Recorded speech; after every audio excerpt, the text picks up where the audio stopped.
দীর্ঘ ১৭ বছর পর বিএনপির ভারপ্রাপ্ত চেয়ারম্যান তারেক রহমানের স্বদেশ প্রত্যাবর্তনকে কেন্দ্র করে রাজধানীর পূর্বাঞ্চল এখন জনসমুদ্রে পরিণত হয়েছে।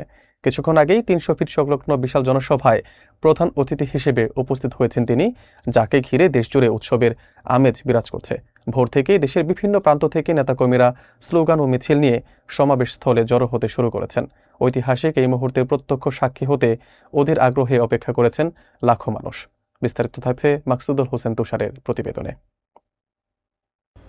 বিএনপির ভারপ্রাপ্ত চেয়ারম্যান তারেক রহমানের দেশে ফেরাকে কেন্দ্র করে উৎসবের নগরীতে পরিণত হয়েছে পূর্বাঞ্চল উপশহর। ৩০০ ফিট সংলগ্ন সমাবেশস্থলে যোগ দিতে সকাল থেকেই দেশের বিভিন্ন প্রান্ত থেকে জনস্রোত ধেয়ে আসছে। কিশোরগঞ্জ, চট্টগ্রাম, রংপুর, বগুড়া সহ দেশের উত্তর ও দক্ষিণাঞ্চল থেকে আসা নেতাকর্মীরা রং বেরঙের প্ল্যাকার্ড ও ঘোড়ার গাড়ির বহর নিয়ে সমাবেশস্থলে অবস্থান নিয়েছেন। জানা গেছে, বরিশাল, পটুয়াখালী ও ফরিদপুর সহ দক্ষিণাঞ্চল থেকে আসা নেতাকর্মীদের বড় একটি অংশ লঞ্চ যুগে শীতলক্ষ্যা নদীর কাঞ্চন ব্রিজে অবস্থান নিয়েছেন।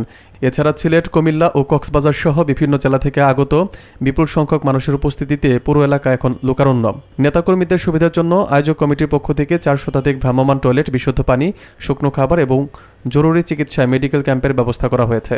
তারাবো পৌর বিএনপির সহসভাপতি আব্দুল মতিন ভূঁইয়া এই মুহূর্তটিকে বাংলাদেশের ইতিহাসের সবচেয়ে বড় রাজনৈতিক মুহূর্ত হিসেবে উল্লেখ করেছেন।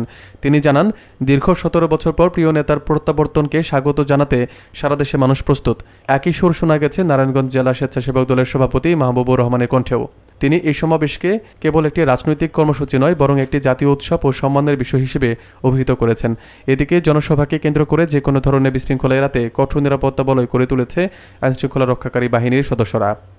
বছর পর আমাদের লিডার বাংলার মাটিতে আসছেন, অনেক নির্যাতিত, অনেক ত্যাগ স্বীকার করে আসছেন। আমরা আমাদের ঈদের মতন আনন্দ লাগছে সারা বাংলাদেশের জনগণ। এবং আমাদের মাঝখানে উনি রূপগঞ্জের এমন একজন নেতাকে নমিনেশন দিয়েছেন, তার জন্য আমরা সবাই ভাগ্যবান। এবং আজকে আরো ভাগ্যবান, রূপগঞ্জের মাটিতে প্রথম আমাদের নেতা পা রাখছেন। এটা শুধু আমার নেতৃত্বে না, আমি বলবো এটা হলো তারেক রহমানের টানে, দেশের টানে, গণতন্ত্রের টানে আজকে লাখের উপরে লোক চলে গেছে আমাদের রূপগঞ্জের লোকজন। আর আমাদের রূপগঞ্জের লোকজন আসার কারণ হলো, কারণ রূপগঞ্জের মানুষ আমরা ধরছি, আমরা সবচেয়ে সৌভাগ্যবান, সবচেয়ে ভাগ্যবান। কারণ তারেক রহমান সাহেব আমাদের ৩০০ ফিটে রূপগঞ্জের দিকে আসছে।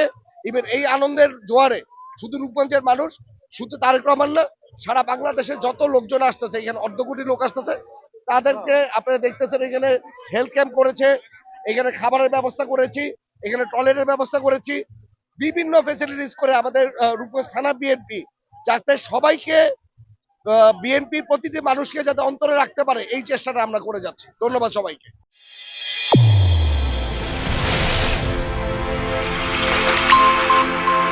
চ্যানেল A1 হৃদয় রেসপন্স।